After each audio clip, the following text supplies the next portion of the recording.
Sure. Yeah. Okay. Part 2 of chapter 22 of the book God dictated to me as he dictated the Torah to Moses. And as he dictated all the books of the prophets to the particular prophet named. Isaiah wrote Isaiah. Malachi wrote Malachi for at God's dictation, his command and direction. As a matter of fact, all of the Hebrew Bible, even the writings, he had some man write those. The entire book is God's, the Hebrew Bible. Okay, I'm picking back up with my commentary of Rabbi Singer's commentary. A guilt offering is a sacrifice. It was distinct from the biblical sin offering. The transgressor furnished an unblemished ram. The Jews of the Holocaust, we can safely say, were not unblemished and sinless rams. Men who Tovia Singer decided were rams, to use Leviticus, because of a faulty interpretation of Hebrew to English. I guess that's one. For sacrifice at the temple in Jerusalem, not the death camps of Germany, Auschwitz, etc. As well in cases of sins against holy items. What would be the purpose in a guilt offering? In context of I guess, the Jewish people in the Holocaust, or even for what reason would this be?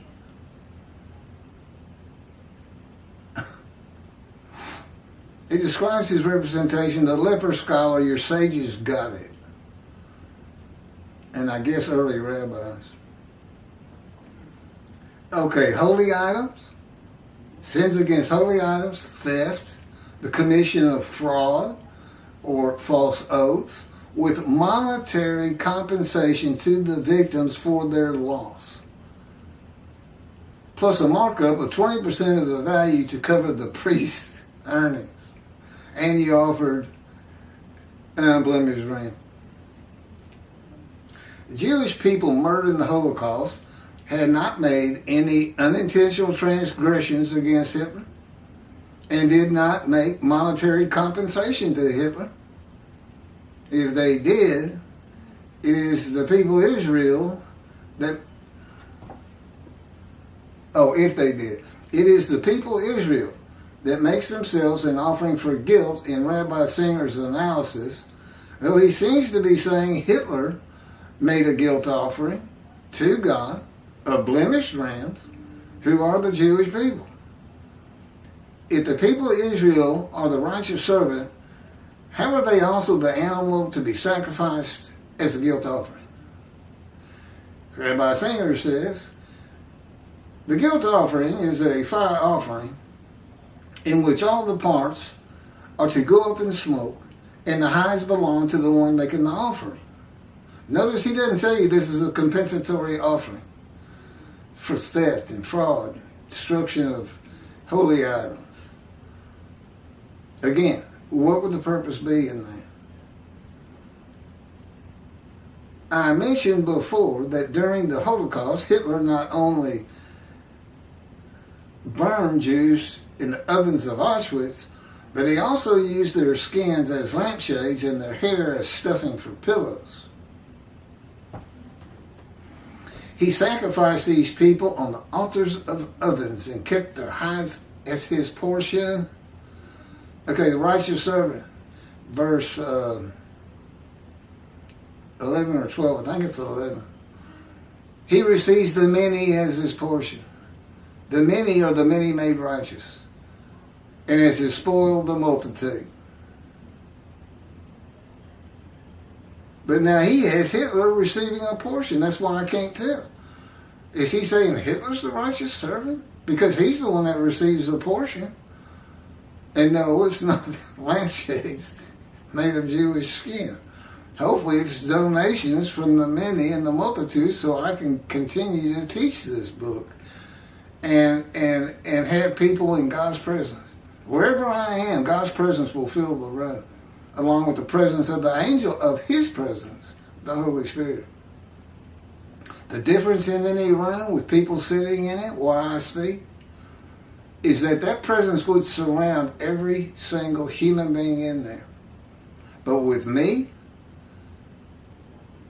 that presence flows through me. It doesn't surround me. It goes through me. I literally have become part of the Shekinah. My spirit has.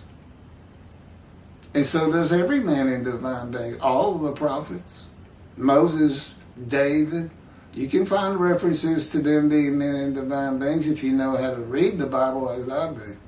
And of course I was taught by God. Again, Rabbi Singer seems to be saying that Hitler is the man of Isaiah 53 who makes, this is God's writing now, that was me already knowing what he wrote. Is saying Hitler is the man of Isaiah 53 who makes an offer of Israel as a Leviticus ram guilt offering and receives as his portion their hides. In Isaiah 53:12, God's righteous servant is given the many, it is 12, as his portion and the multitude as his spoil. This would be those people who believed in him that come back to Judaism and righteousness. They're witnesses of the first 6 verses. His portion is not the hides of the people Israel. Isaiah 53:12 also says, God's righteous servant is exposed to death. He is exposed to death by the disease that God afflicted him with, but is given long life to make the many righteous. Exposed to death is not death. Is near death, though he does not die as the victims of the Holocaust did. I've been exposed to death 4 times. And the last one was when I was crushed with lung cancer. Stage 4, untreatable. 22 years ago. Given 1 month to live. No treatment. They showed me the pictures of my lungs. White spots everywhere. Since then, I hadn't really seen a doctor, but I did go in to get some x-rays of my chest. Guess what? No white spots. The God of Israel removed them. And I say, well, he should, since he put them there. But that's just a joke between us. It wasn't funny. Gotta be careful with God. You never know when he's going to slam you to the ground in maltreatment. He slammed me to the ground many times. I think that's why Ezekiel had to be kept being told, Ezekiel, get up on your feet. It's because he's unconscious laying on the ground. He's done it to me on cement many times. Busted my chin open, wounded, cracking my skull. There's a nerve in here that is shot. It's all numb. And the angel calls me numbskull sometimes. But he's laughing when he says it. When God's rubbing it for me, he controls these hands. He'll do that. It's just to bother me. It's the fire refinement. It changes your emotions. You get to where nothing bothers you. And he says you're going to need that in Israel. Because you're not going to have all of Israel walking into the Torah as they teach. He said it's going to be a lot of people who are observant who just can't believe that it's happening. They can't really believe what they say they believe. You're never going to get a greater evidence of being set before you. And you should be expecting. Nobody seems to know when the day of the Lord is. It's so simple. All you got to do is go to Jeremiah 31, which was written for the Roman dispersal. Whoever returned. God said all along, all you had to do is return. You don't have to be sinless. You don't have to try to guess and do number things to figure out what year I'll come, this and that. No, y'all come back, I'll come back. Make the land bloom again. That's Isaiah 31:29, I think, or 30. Rebuild Jerusalem and restore the ruined cities. And then I'll make this new covenant with you. New covenant, where do we find it? Malachi 3. It's the only place you can find it. That's when he announces the day of the Lord. Well, the dispersal has come back. They created Israel in 1948. The land does bloom again. Ruined cities restored. Tel Aviv, Jaffa, etc., etc. Jerusalem, major metropolitan area now, been rebuilt. It's the day of the Lord. Well, they don't teach it. They teach a Messianic era that comes when Moshiach comes. Well, Moshiach's here, anti-Semitism's up. And the sinning and evil people of this world are still here. And it's the day of the Lord. So, you go with what's in God's book from God. That I'm repeating on video, chapter by chapter. Which I enjoyed doing. It was better than writing it.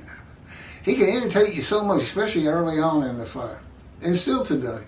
But I was so mad at him. I think he deleted some pages that I just took my hand, and hit delete.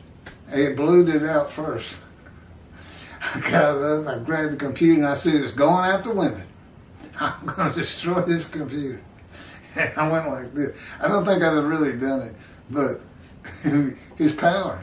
I can't do anything. Not only do I not have self-thought, it still seems like my thinking, but I know he controls it and what I speak. No self-will. I know better than to ask for anything. I don't know what's going to happen next until it happens.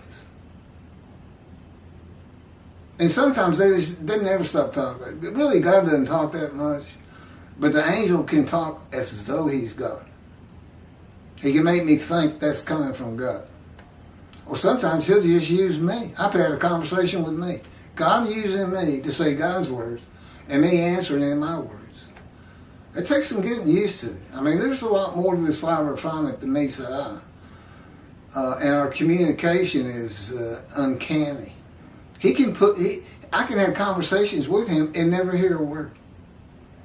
He just puts the knowledge of him answering my statement into my mind without verbally, or what seems like verbally, saying it. We call that knowing. It just puts a knowing in my mind.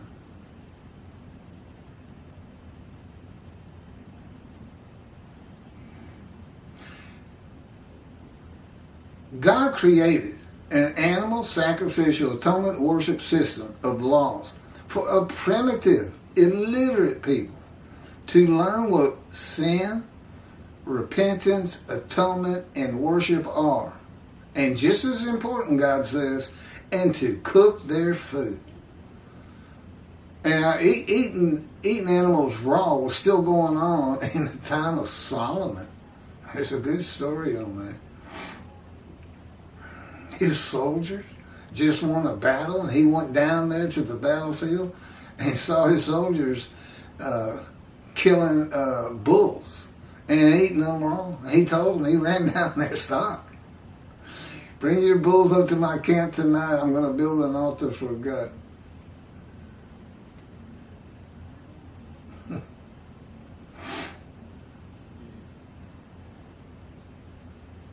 He commanded the Jewish people not to sacrifice their children and told them he no longer wanted their sacrifices through his prophet.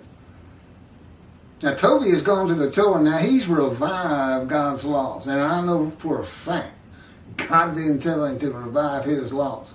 And he added human beings to it. That's adding to the Torah and taking from the Torah at the same time. A commandment of God that not be done. And apparently, Rabbi Singer doesn't think it applies to him. Well, he's not going to see the scroll of remembrance. And he is not going to the Jewish heaven unless he comes correct, as we say. He's got a lot of correcting to do. God says, thus saith the Lord.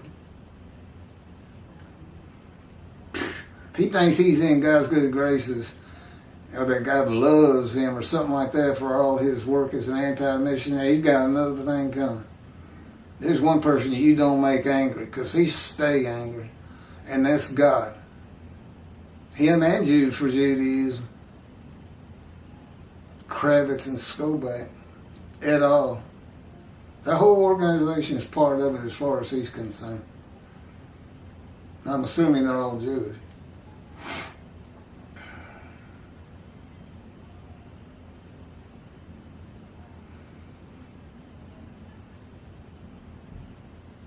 The lessons of this teaching tool of the animal atonement, worship, sacrificial laws of the Torah were concluded.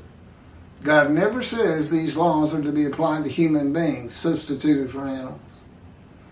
The part of verse 10 of Isaiah 53, that if he made himself an offering for guilt, is interpreted by Rabbi Singer to be actually, literally, translated as guilt offering. And that a guilt offering is defined in Leviticus chapter 7. And let's go there. That's just shocking to me. But he thinks he knows it. He acts like he knows everything. To me, he's a pompous ass. Tell him I said so. Tell him righteous servant Moshe, the prophet like Moses and Elijah said it. And God controls his words. So that's basically coming from God. And that's God who just did that with my head.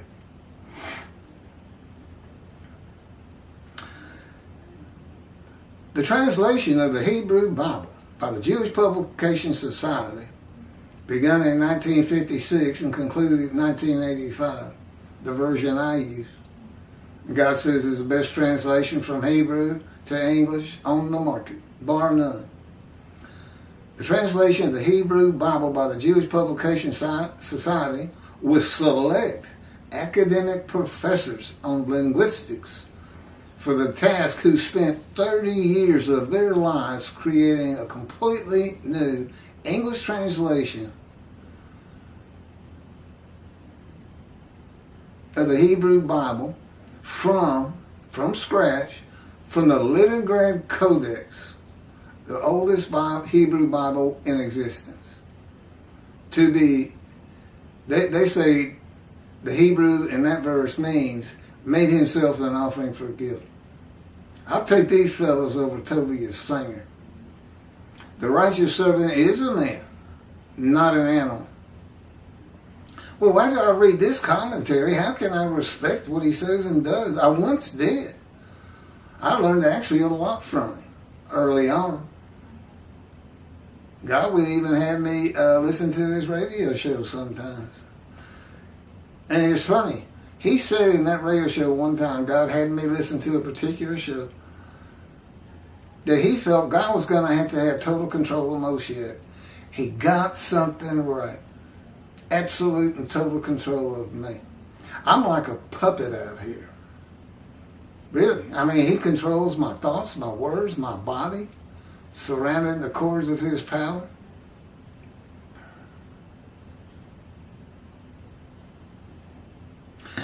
So, when an interpretation conflicts with God's teachings and laws, you look to what is wrong with the interpretation. Not to what is going wrong with God, something is wrong with God's teachings and laws, adding to them or taking from them. Rabbi Singer's interpretation does not fit Isaiah 53:10. Who receives a long life? It is not the murder of the Jewish people, and it is not Hitler. No one. Would God accept an animal sacrifice of blemished humans from the Gentile Hitler? No. He won't accept any human sacrifice, and he doesn't commit human sacrifice. Were the victims of the Holocaust crushed with disease? No. That if they made themselves an offering for guilt, they would receive long life and see their children? Of course not. No. Are the 6 million murdered Jews of the Holocaust all the Jewish people gathered as one man, Israel? No. Did God murder 6 million Jews to drive the Jews back to the promised land? Absolutely not. And he's offended by that, by the way. Have the Jewish people as one man made the many and a multitude righteous with their knowledge? Of course not. Certainly not the 6 million murdered in the Holocaust. The people of Israel are not God's righteous servant. I am. Moshiach, prophet like Moses, Elijah, and the man described in 53 are all for a time to come. 4 righteous servants, one description, implicitly and explicitly. That one description which covers my life and me. I fit the verses that we've gotten through. There's still a couple.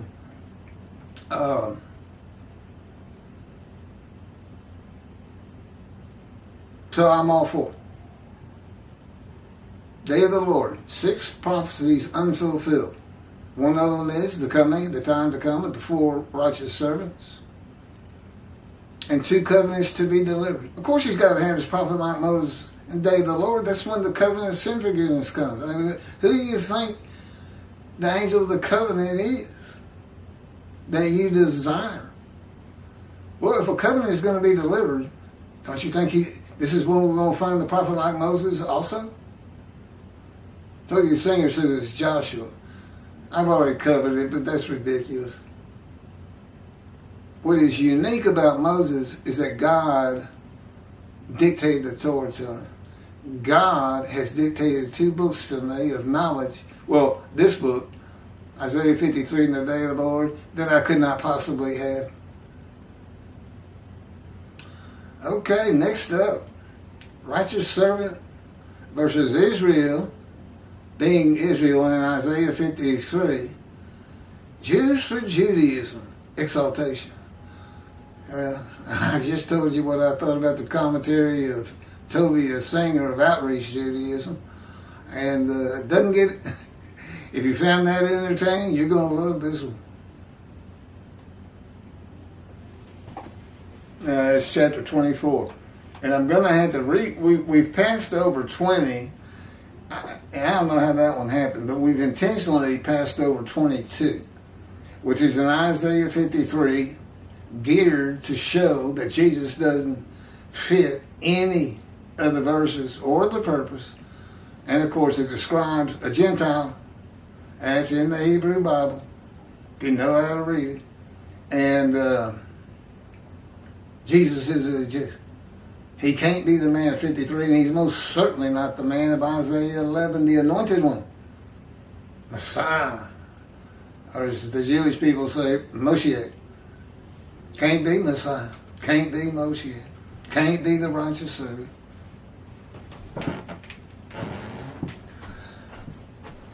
That's fine with me.